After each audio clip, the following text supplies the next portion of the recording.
The Manhattan Project. By Stephen and Max.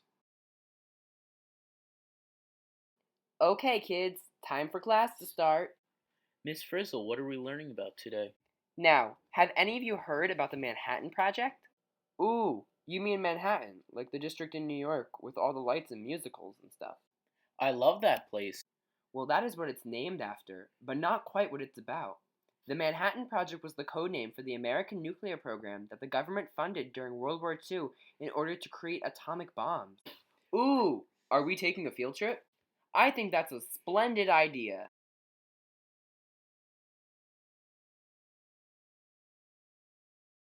Magic School Bus, let's get moving. To Berlin, 1938.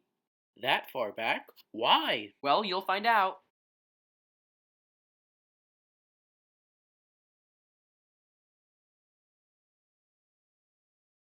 Where are we going in Berlin? To the laboratory of Otto Hahn and Fritz Strassmann. They were two physicists living in Germany in 1938. They discovered that it was possible to create an atomic bomb by bombarding uranium with neutrons and getting a new element, while massive amounts of energy were released in its decay. Here they are discovering it now. See the glow from their radiation in the lab? So wait, they essentially discovered that an atomic bomb was possible to create? That is exactly right, Max. And their research was the start of the race that was to create an atomic bomb. But wait, isn't 1938 Germany Nazi Germany? Wouldn't people be worried that in the wrong hands this weapon would hurt people? Like in Nazi Germany's hands? Yes, this is in fact Nazi Germany, with Hitler and people being persecuted all across the country. And yes, the atomic bomb was and still is a very dangerous weapon that has shaped history multiple times. And unfortunately, this weapon has been used over time to threaten lives and to kill people. Where to next? New York City, 1939. Welcome to Columbia University. What does any of this have to do with the Manhattan Project, though? Hold on, I'm getting there. Here at Columbia University, a scientist named Enrico Fermi was one of the most successful scientists dealing with nuclear experiments. He was an immigrant who escaped from fascist Italy to America to teach and do research more freely without the chance of war. Now, no one in the United States had heard about the German experiments that had been done dealing with nuclear fission. Enrico Fermi's research on nuclear fission would be crucial to the project later on in order to create the first American bomb. Oh look, someone is coming. Mr. Fermi, did you hear about the nuclear fission? Ooh, that's Leo Szilard, a Hungarian immigrant who was studying nuclear chain reactions and was looking for the perfect element that would work for it. When he heard the news from Germany about uranium being used in nuclear fission, he thought that it could be used for his experiments in the United States. What? Nuclear fission? That is impossible. But it is. Hahn and Strassmann discovered a way to do nuclear fission using uranium. Maybe we could use uranium to work on our chain reaction experiments. This helped us succeed in the experiments we have both been working on. Yes, however, this news is very concerning. If the Germans can, and they will, access the atomic bomb before the United States, they may use it to wage war on other nations. Yes, I was thinking the same thing. We must do something, and we need to do it quickly. Schiller then goes home and then writes a letter that will go down in history. The letter is addressed to the president and explains that they need to expand their nuclear research in order to protect themselves against Nazi Germany, and that they need to obtain a large source of uranium quickly. But he needed another physicist to sign off on it, one that people would listen to. So he traveled down to Princeton University, where none other than Albert Einstein was convinced to sign off on the letter, and it was then sent to the president. What happened next? What did the president do? Well, the president took action immediately afterwards. He launched the first government-funded nuclear program in the United States and paid for tons of uranium and plutonium shipments so that research in nuclear science could be done immediately. Both Fermi and Szilard were immigrants? How come? Actually, there were more than just two foreign scientists working on the project. While Albert Einstein was never officially recruited because of his anti-war policies, he was also an immigrant and great help on the creation of the first atomic bomb. There were so many scientist immigrants because many scientists in Europe felt as if a war was inevitable in Europe and fled before or while the conflict occurred and moved to America. There were dozens of immigrant scientists that helped on the project, and without them, the Manhattan Project would have never existed, and who knows where we would be now. Okay, but when does the Manhattan Project actually come in? Well, in 1941, FDR approved the construction and planning of the first atomic bombs, and allowed scientists from Great Britain and Canada to also collaborate on the project.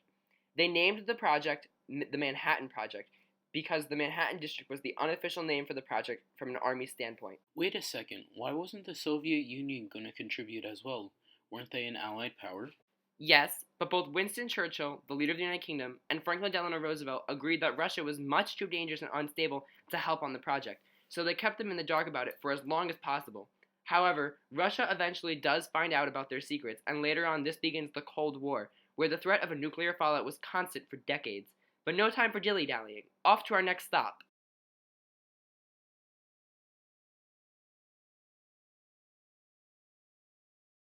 Oh my gosh, what was that? This is Los Alamos, a testing field and laboratory in New Mexico.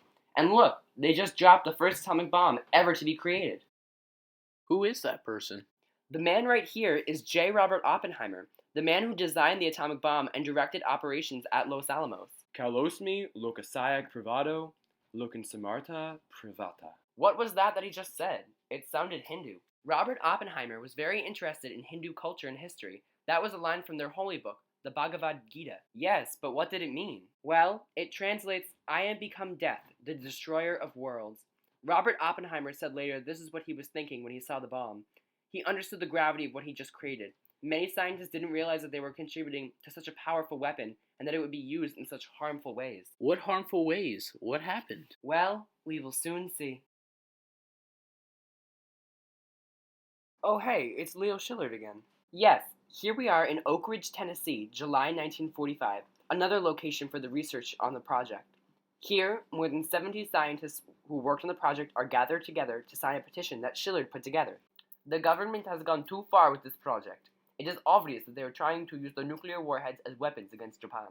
America is simply trying to flex their military muscle. Ooh, yeah! We need to stop them and warn them before they carry this too far. So basically, Shillard and the other scientists think that the government is going to use the bombs unnecessarily, like to attack Japan. That's right.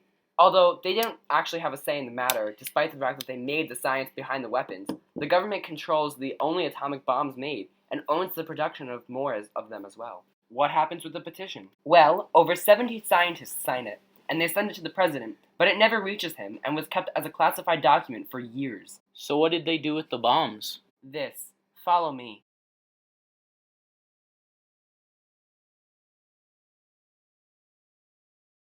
Ooh, we are in Japan, aren't we? Hiroshima, to be precise. August 6th, 1945. This day went down in history. Why exactly, Miss Frizzle? Because this.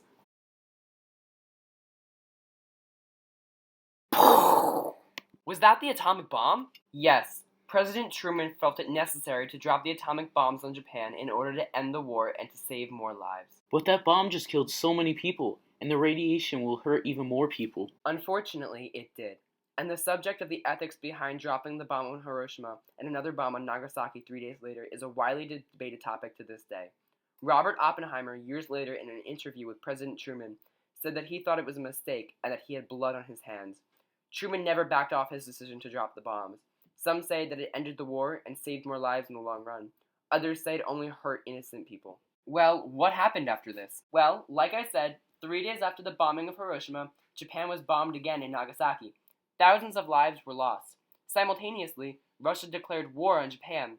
6 days after the second bombing, they surrendered to the Allies, and the Allied occupation of Japan began. But what about the Manhattan Project? Did it disband or what? Well, let's find out. To the bus.